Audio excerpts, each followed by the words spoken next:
Hello, I am Angelyn Spignesi, Koplik-Arden, and in this YouTube video I present a summary of my lyrical analysis of chapters 5 and 6 of Jane Eyre. So this is a summary of my lyrical analysis of chapter 5. To heal after the Gateshead tyranny and infiltration, it helps to go to an orderly school for girls.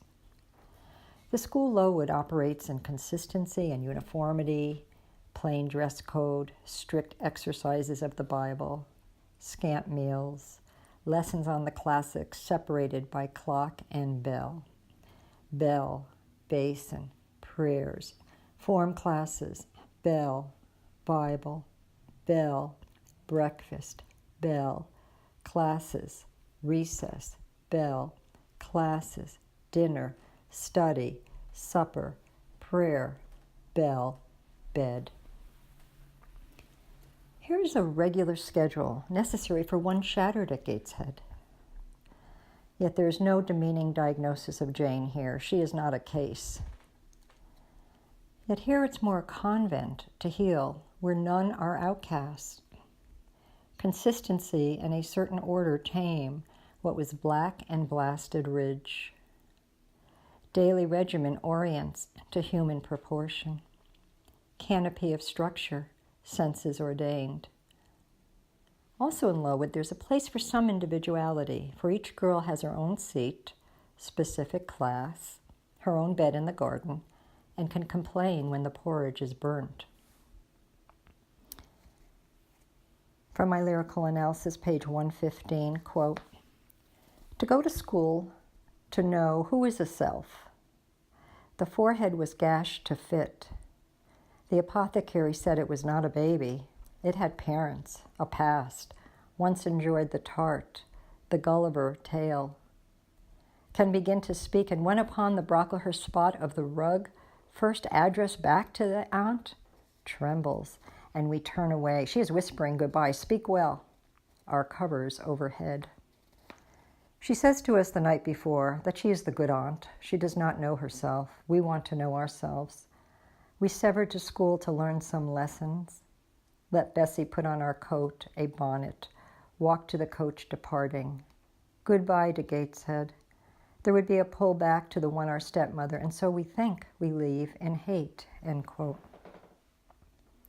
Miss Temple is a detailed and three-dimensional figure for Jane, who is aesthetically and erotically moved by her, in the way that the teacher imparts a desire to learn, to know. Miss Temple, at her own responsibility, and later she's chastised for this, at her own responsibility, she feeds the girls when the porridge is burnt. So with Miss Temple, mercy conjoins justice. There is a just fulfillment of appetite in this desire to learn. So human sensuality conjoins temple and appetite. In the misty atmosphere at recess, Jane responds to the girl with the, quote, hollow cough, end quote, who is reading Samuel Johnson's work, Rasselas. So I read this book and found out that it is about the use of reason and the pain of patience to disengage from sensual allurements in order to attain the future perfection of a pleasure not based on transient danger states, and to attain a security without the necessity of coercion or restraint. Oh, here is reflective Helen Burns, who teaches Jane to treasure knowledge. Helen says that Miss Temple is above the rest because she knows more. And in this chapter we see that Miss Temple knows more, but not at the expense of the human being, since she feeds the children bread and cheese when the porridge is burnt, breaking regimen closer to the appetite of the students, unlike the Gateshead mode of feeding only according to one's own appetite. So at the other side of Brocklehurst is Miss Temple. You are rising from traumatic Gateshead attacks to a temple place, ordered, run by the female way, where you find desire in a woman who is teacher, who sensitively feeds at the off hours and knows more. Here is a place that also teaches how not to react impulsively when corrected, disgraced, and punished, yet instead to go to the vision of the heart. When Helen Burns is disgraced and punished, She withstands it silently, and, quote, her sight seemed turned in, gone down to her heart, end quote. Jane's inner thoughts are now quoted as part of the text. At Lowood, interior realms take their place alongside external events and action. Helen stands in the midst of being attacked, does not flail. Mother calls him Brocklehurst, and he's a cover for Lowood. The counterpart of her moralistic Brocklehurst is an awesome teacher and a punished girl seeing to the heart. The Lowood lessons are a call through red womb passion trauma and frenzied appetite to heart and temple. Yet this passage requires first that the stomach and its hunger be negotiated effectively. Only then can you go to the recess and meet the reflective girl looking down to her heart. The Lowood landscape is cool and dry. The move from Gateshead to Lowood is a psychological ascent. Here, art, music, reading, and language predominate. What was a compulsion, craving, appetite, and fiery outburst at Gateshead becomes elevated at Lowood to, quote, spark of spirit, end quote, through the figure of Helen Burns. Paradoxically, after the Gateshead extrication to Lowood, ascent brings a type of solidity. The concrete body of Gateshead was volatile, easily influenced. Read. The solidification of Lowood body is based on interiority and devotions. Here's a lyrical section from my book, page 126. Quote, Lowood, I wake up charred skin flaking its dried sweat. Any motion now stiffened, I lay for a long while fearful, before I see her. At the corner foot of her bed, her hands on the post. Her head is down. She must have been waiting all night. I thought I saw her once in my twisting, her colors of purple and gold. My hair is snarled as I stand before her. She is touching my cheek, and now I want to wash like the rest. She sets me on my schedule.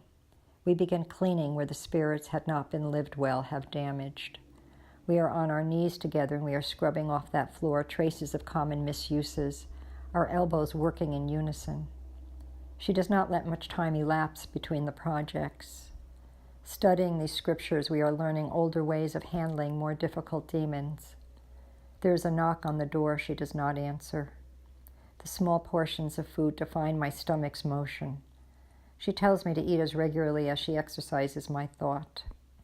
At the recess I am cold, I know my hunger, some mist is penetrating, and she tells me to listen for the new voice. Great girl with a daydream. There are many others here, all female.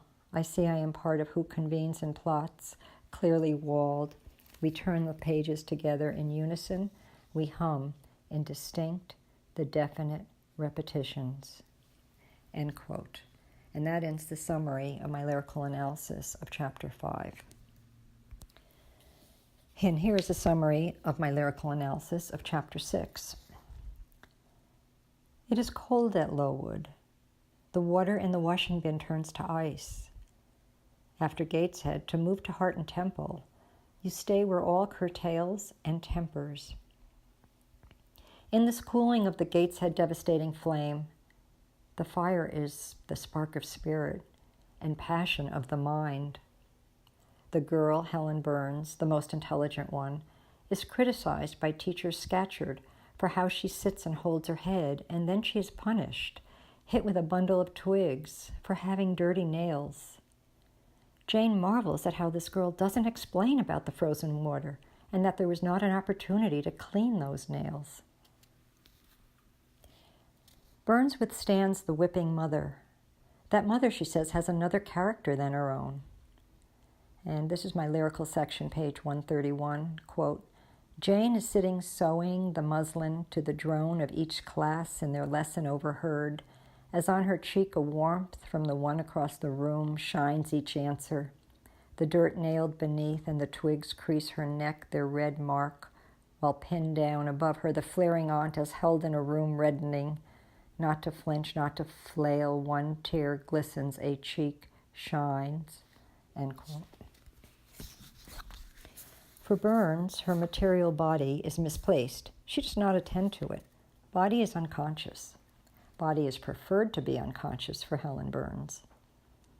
At Lowood, red attacking passion is elevated through chastening wealth, and the first Lowood lesson is that Scatcherd whips Burns yet does not appropriate her. Helen does not pick up Scatcherd's force and become possessed by it. Burns is whipped but withstands it, not bent, not flailing back retaliative, whipped but not reed. Jane by the window pane is looking at the snow and wind while others are playing. She desires the elemental wildness of those winds outside, yet, after Gateshead and Mr. Lloyd, she knows the difference between the moaning outside and the tumult within. Quote from the novel, quote, "Putting my ear close to the window, I could distinguish from the gleeful tumult within the disconsolate moan of the wind outside. I derived from both a strange excitement," end quote. And what draws Jane from this window pane margin is not a read outburst, but a reading girl. So Jane here begins to find the text of the elemental at the window pane. Here she is not attacked, yet can initiate and intentionally moves toward the reading girl. And here's a quote from my Lyrical-Analysis, page 133. Quote, "The moan and tumult stirs us, stirs our desire for its intensification," and, quote from the novel, "reckless and feverish," end quote. We carry this desire to Burns. Whereas at Gateshead, Jane was reactively propelled from the window seat by the sun bursting without. Here she is actively jumping over and creeping under to get to Burns, desiring further black night whirling and the glamour. Let those students sonorous rise, the whipping wind, relentless wind, hollowing its siren cries, summoned to realms unknown. She wants to know this elemental stir, and she has sensed possible here in this very schoolroom. She turns and finds Burns. At Lowood, the elemental excitement is not embers of ire or a burning ridge, yet leads to a fireplace, where a silent girl, quote from the novel, "abstracted from all round her," end quote, reads. Whereas Jane was caught in a Gateshead Arctic void between winter gust and scarlet curtain, where a burst called her out.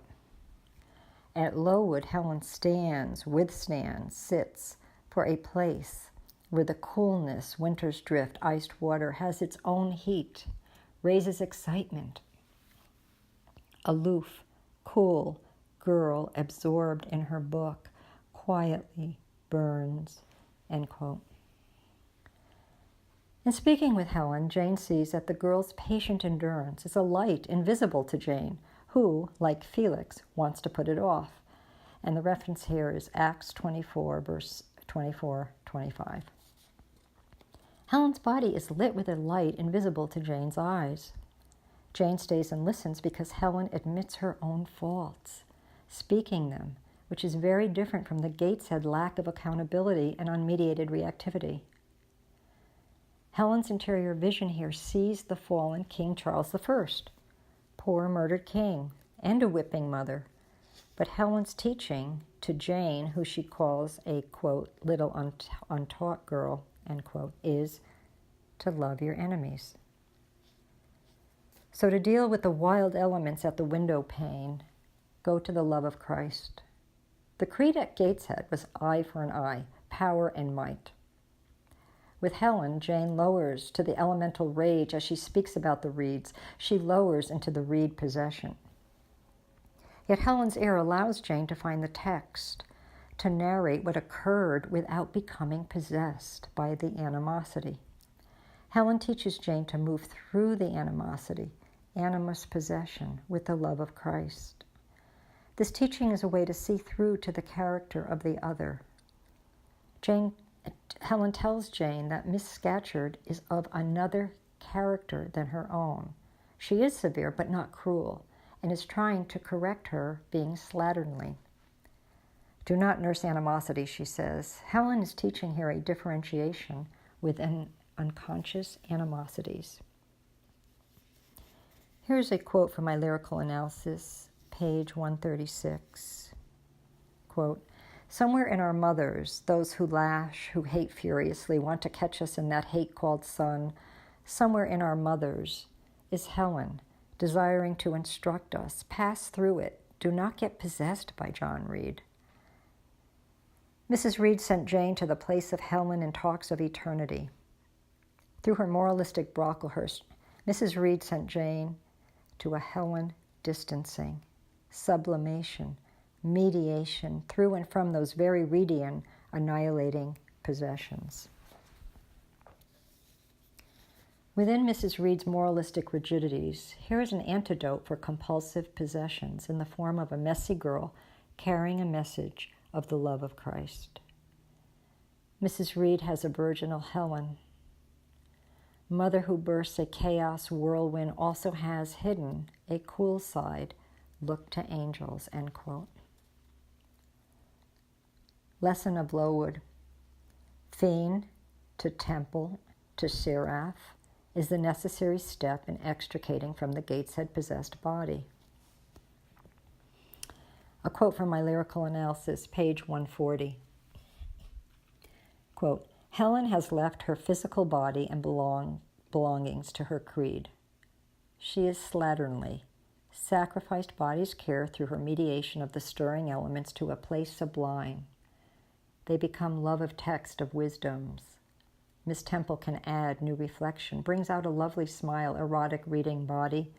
Miss Scatcherd wants to whip that body back to physiological dimension. Miss Scatcherd's whipping a premature return to concrete body too soon after the Gateshead extrication, and while just learning Lowood ascent for differentiation within recess. We had been almost annihilated by our mother's John, and this Lowood domain is of consistency, order, celibacy, high-walled propriety, in the hollow of which appears Helen Burns saying not to be branded rise. Jane never knew she had a choice, end quote. So in leaving the Gateshead trauma and addiction, you rise in a Helen Burns method of sublimating, which is to see with an interior eye the figures in the attack. See into another's character. Have the overview to see others' viewpoints, which relieve you of animosity, actions of retaliation. And I call that method sublimation condensation. This way of the burning of impulse to see the figures is love, love of one's enemy, Christ love. Helen brings Jane to Christ and that love through the vision of the interior eye. Yet Helen's teaching can become a denial of the real part of Mrs. Reed and John Reed that did want Jane dead and gone. A complete rise from the annihilations must not get disembodied or body will fail, and I'll return to that in chapter 9. So after being besieged in the lower regions, and the learning of Mr. Lloyd's lesson on speaking one's name and place, healing occurs through ascending to an ordered, scheduled place, learning the love of Christ. This often warrants a rise-up body to temple, and the challenge is not to leave body, become disembodied, yet to bring that Christ love back down to body, a theological and psychological incarnation in life, which is what my work is attempting.